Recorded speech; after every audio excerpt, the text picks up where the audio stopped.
Hello, and welcome to another video. So I just turned 44.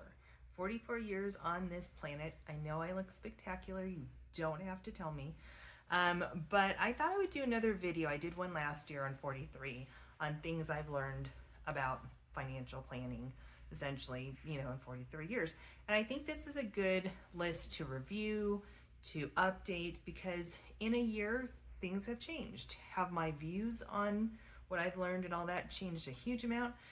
Probably not. However, I think it's good to take time to reflect, because obviously I've learned things throughout this year because I'm constantly learning. I tend to be a learner. I like learning new things and instituting new things. Also, the world's very different. Every year when you sit down around your birthday, look at the world and say, are the concerns that people have around me the same as they were last year? And they're not.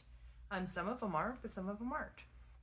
And essentially, I think it's always good to just kind of recap some things and talk about some basics. So if that sounds good to you, stick around, because that's what we're going to talk about. If you are a returning viewer, welcome back. We're always happy to have you. If you are new here, hello, welcome. My name's Lisa. I've been a financial advisor for over 15 years, and I help people get to financial freedom as quickly as possible. So that is what we're going to talk about. And I'll not just talk about my learnings through working with clients. I'm also going to talk about my personal journey on things and how I really hope that this helps even mistakes I've made. Maybe that will help you. So sit back, relax, and we're going to jump into lesson number one. Lesson number one is time is the real MVP. Okay, so we all know that if we had started doing our planning 22 years old, we would all be in a better space than we are now. It's just what it is. And essentially, we continue to let time be our enemy. We continue to push things off. I am just as guilty as anybody else about this. However, I was very lucky that when I was young, my dad started me with a Roth IRA. And I would put money in. I actually didn't even consistently put money in. He kind of made me put money in, which I'm very thankful for him for that. Thank you, Dad. I know he watches these. And so that really showed that I needed to save. And luckily, my husband did the same thing in his 20s. He started putting away in his 401k. He didn't quite know what he was doing, but he knew he needed to save some money. And that was a vehicle to do that, and he got a match, so why not do something like that? You can't control how investments are going to do or anything, but you can control your timeline. I tell you, even if you're 44 like me and you haven't started, start now, because every year you get closer to that number that you have that you want to retire, experience financial freedom, whatever that terminology is that you want to use. That just makes it harder and harder to get there. You're going to have to save so much more money. You're going to have, even 6 months can make a difference. So start now, because time really is MVP and it can be your enemy. You can't always control the markets, but you can control your timeline and when you start. So if you haven't started on your planning, start today. That is one thing I know everybody needs to hear. They say it all the time, but they don't do anything about it. So do something. Number two, financial freedom is going to feel different than you think. Now, I think we all think, well, let's take the lottery, for example, right? We were guilty of this year. The lottery got up to like $1 billion. I think it was 1.3 billion. It was crazy. It was a crazy number. I'm supposed to be logical about money and everything, but we still went and bought tickets because why not?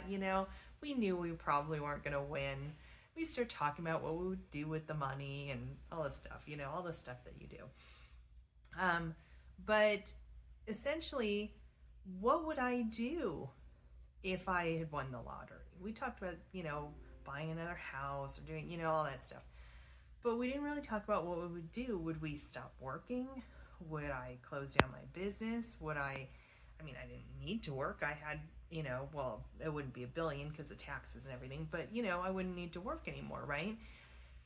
And it got me a little scared, to be honest, thinking about like, what would I do with my days? I don't want to travel all the time. I actually don't like flying that much. Like, what would I do with that time? And that's scary for a lot of people. And I am very appreciative that people are becoming more honest about how scary that is. This idea of never working again is very scary, because we have gotten, as a society, and I'm talking of course generalities, we identify with the work that we do. And hopefully you're doing work that feels meaningful to you. A lot of people don't, and I understand that, and I'm sorry if you're in that category. But if you have found something that you do brings about some self-fulfillment, some meaning to your life, it is going to be really hard to put that down, because then you have to re-identify who you are. What are you without your job? What are you without your business? And that is very difficult. That is why you see successful people, like let's take Warren Buffett, for example. Why is this man still doing this, right? He's got more money than he could ever ask for. He's finally stepping down as president, I think, but he's still going to stay on as chairman of the board at Berkshire Hathaway. He's like 95 years old. Excuse me. And why is he still doing this? Well, this brings him a sense of self, sense of peace, sense of who he is. He enjoys it still. And that's why he's still doing it. He doesn't need to continue to work, right?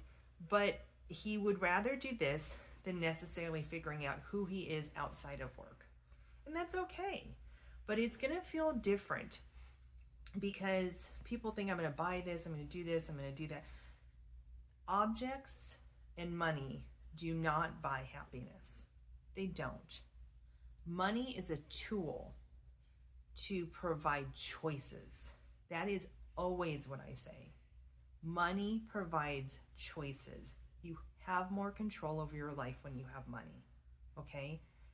And people think I can go buy big bottles of champagne that are $600 a piece and not worry about it. I can buy a yacht. I can do all this stuff. That is not going to make you happy, because let's say you buy your yacht. Let's say I won the lottery. I had, my $700 million that were left after taxes. And we bought a yacht, and we went on the yacht, and we have this whole staff, and we have our own jet, and we have whatever else things that people want, right? Who am I sharing that with? Am I just gonna sit on my yacht with my husband and just sit there all the, we just don't think about this stuff. We don't think about that. We think about that this is going to bring us enjoyment. But I honestly think that if I was sitting on a yacht that I purchased, I would feel more alone than ever. And that is not going to bring me happiness. So it doesn't always look like yachts and champagne and all those things. Sometimes it looks like a calm morning with a nice cup of coffee. And are you okay with that as being your journey in financial freedom? And this is why I always tell people to really write out what you want in life, because I think people don't really think about it. We're so busy going and trying to get to the end that once we get there, it really takes some time to figure out what that means for you. And it's okay if you decide you get to financial freedom and you decide, I don't want to stop working. That's totally fine. There's nothing wrong with that. And if you decide, you want to stop working and you want to read books all day and not do much, that's totally fine too. You just have to know what is going to make you happy. And I think people don't think that part through. Number 3, the fun fund is just as important as the retirement fund. Now, if you've been here, I haven't talked about this a lot lately, and I don't know why, but I talk about bucket list accelerating, okay? And what that means is that you have your list of bucket list items, and we build it into your current planning. So that means if you want to go to Italy, you're not waiting till financial freedom to do that. We are building that into your savings and your planning now. Because it is really hard to stay focused and motivated for a end game that is 30 years down the line. Very few of us can do that. Professional athletes can do that. There are people that can, but many of us have a hard time saying, I'm going to just keep going and going and going for this thing that's going to happen in 30 years.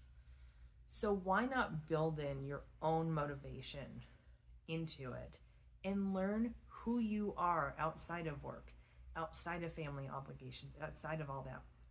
And building in bucket list things are part of that. Build wins into your planning. Maybe it's not a trip to Italy. Maybe it's a Chanel black dress that you've always wanted. Or maybe it's buying that $200 bottle of wine. Or whatever that is for you, build it into your plan.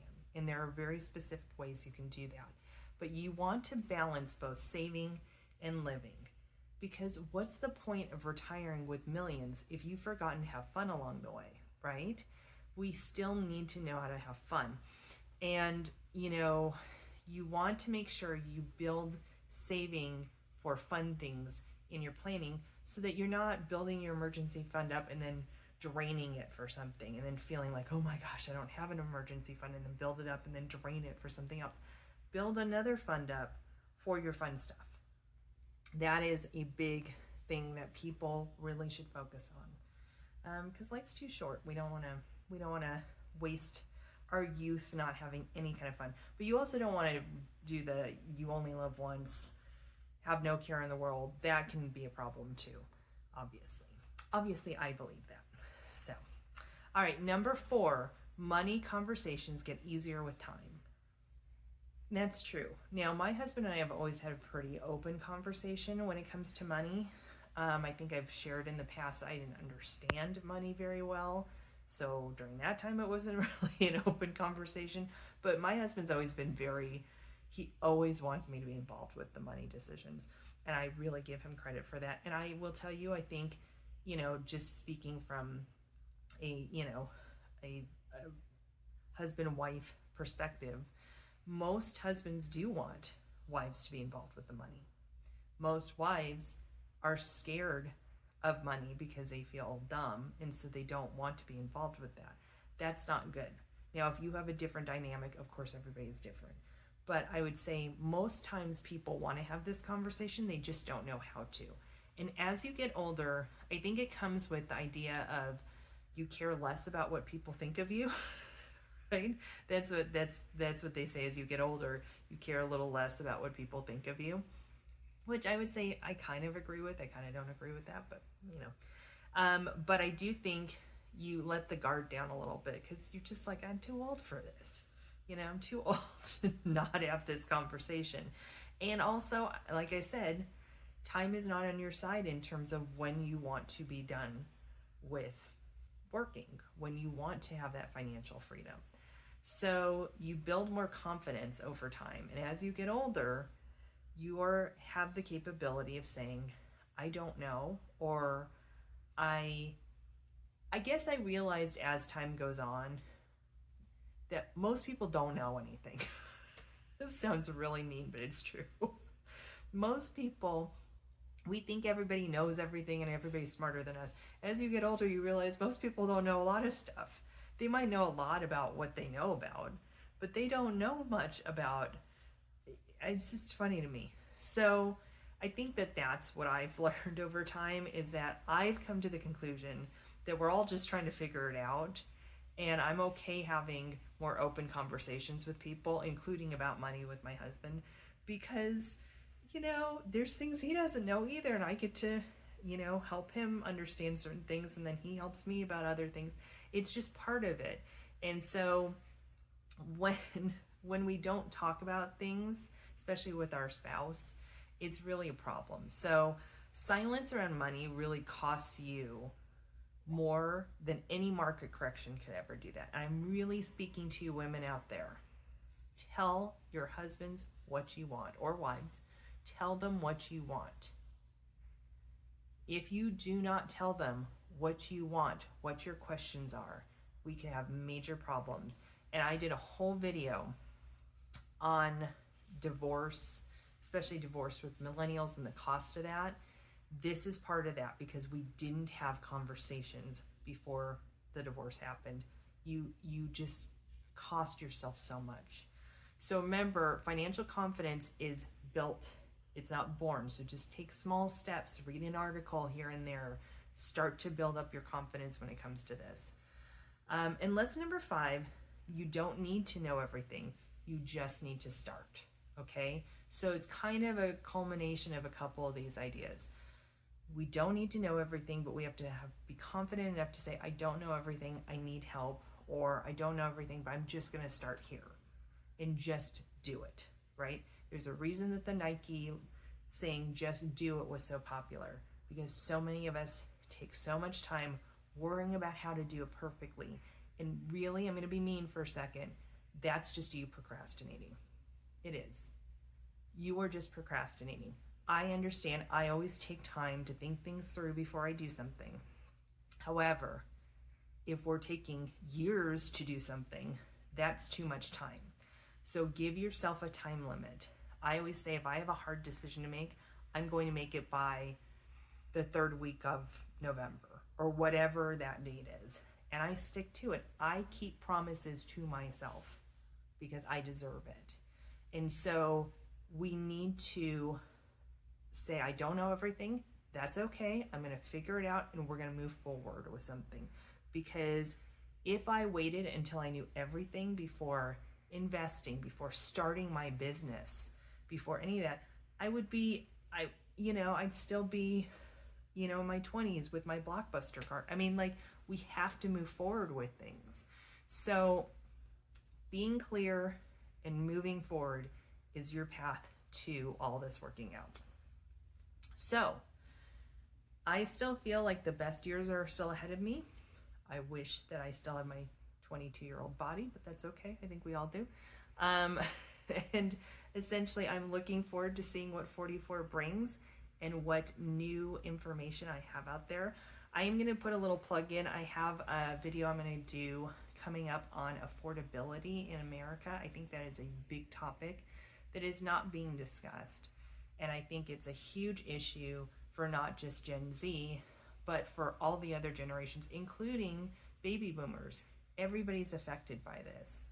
And so we really need to talk about that. So that's gonna be my next video, not to shine too much on that, but I just think it's good for you to know what's coming up. So I hope this was helpful, my 5 takeaways in 44 years on financial planning and personal finance.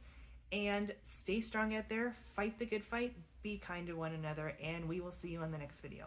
Bye-bye.